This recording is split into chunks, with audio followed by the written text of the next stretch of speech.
Why you can never truly know what anyone else is feeling. Wittgenstein. You're sitting with someone you love. They're hurting, you can see it. And you say the thing everyone says, I understand. You mean it. You really believe you know what they're going through. You've been through pain too. You know what it feels like, you're sure. But what if you don't? What if what they feel when they say pain is nothing like what you feel when you say it? Not a little different, completely different.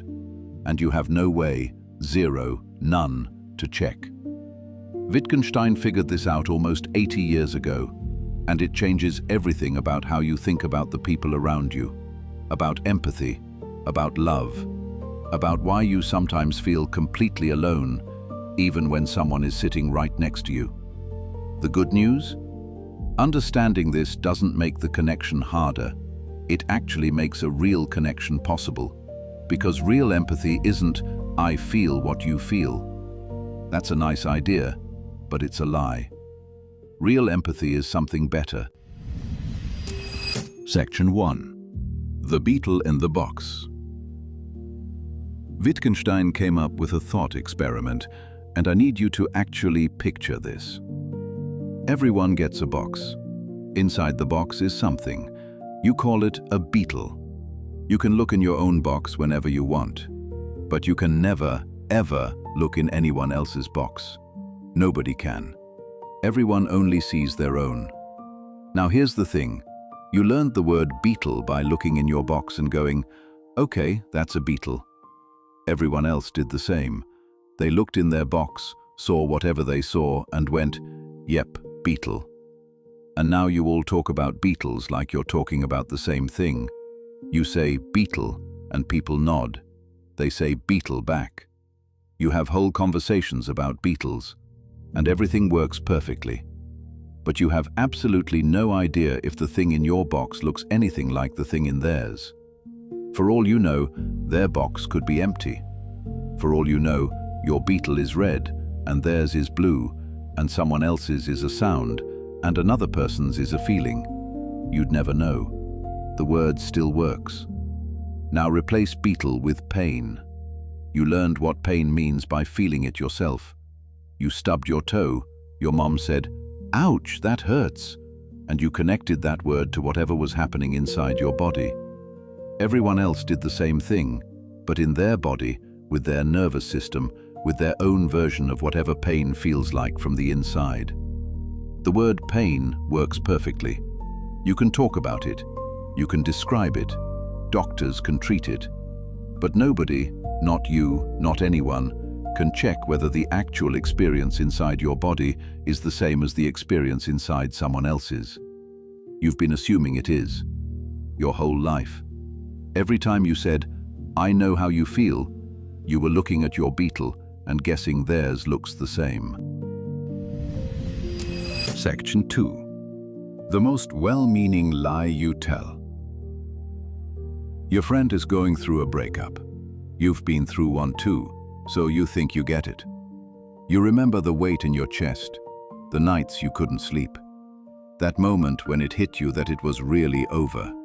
You think, I know exactly what they're going through. I've been there. I can help. But your breakup happened in your body, with your memories, your attachment patterns, your specific childhood stuff that got triggered in your specific way. The word heartbreak covers both your experience and theirs. But that's just a label. The actual thing underneath, what it physically felt like, how your brain processed it, could be completely different. A neuroscientist named Lisa Feldman Barrett proved something that makes this even wilder. Emotions aren't pre-made things that come in neat packages. Your brain builds them, in the moment, from body signals, memories, and context.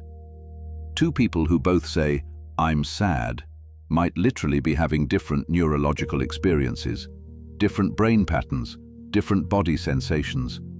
But because they grew up in the same culture, they learned to file it all under the same word. So when your friend says, I'm heartbroken, and you say, I know, what do you actually know? You know what heartbreak felt like for you. You're assuming it feels the same for them. But that's a guess. A really confident guess, but still a guess. Now think about this. What if the person closest to you, your partner, your kid, your best friend, experiences happiness in a way you wouldn't even recognize? What if their version of joy, stripped of the word joy, feels nothing like yours? What if you've both been saying, "I'm happy," for years, assuming you meant the same thing, and you never did? You'd never know. The words still work, the conversations still make sense, but underneath, you're in completely different worlds. Section 3. But then, how does anything work? Okay, so you can't actually feel what someone else feels. You can't check if their inner world matches yours. Every time you say, "I understand," you might be wrong.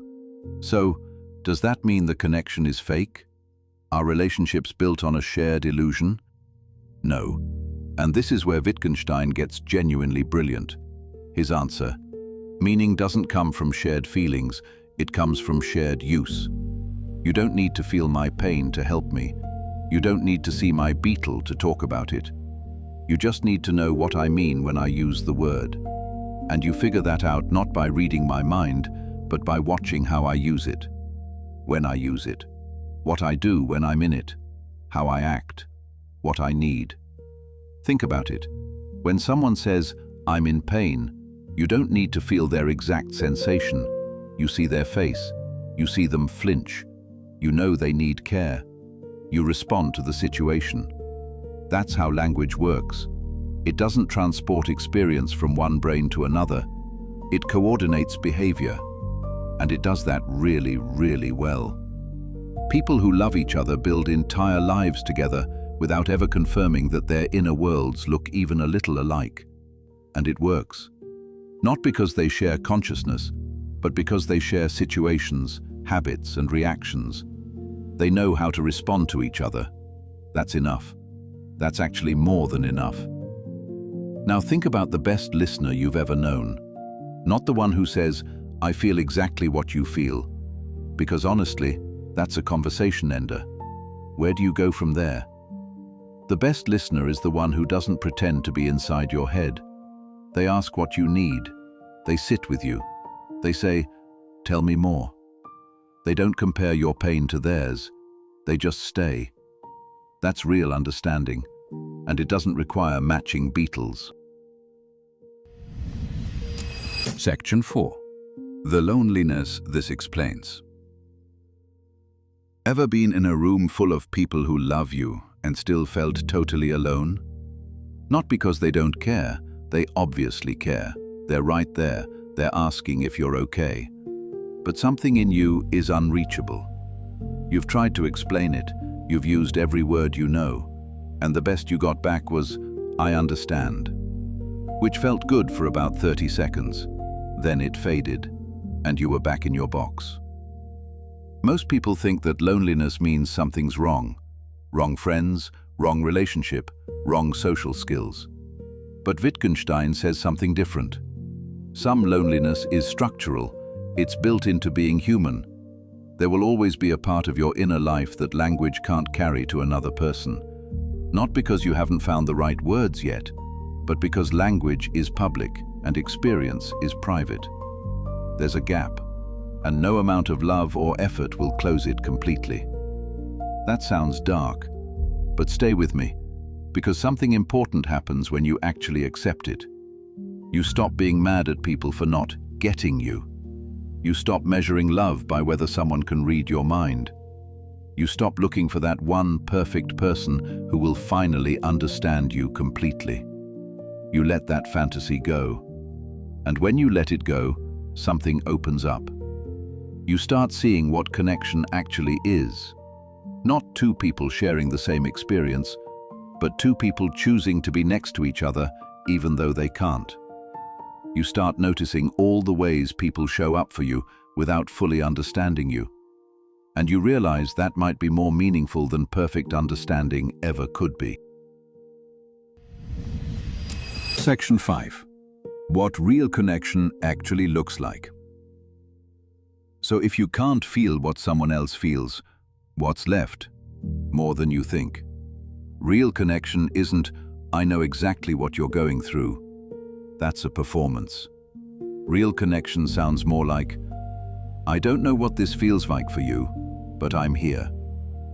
That's it. That's the honest version.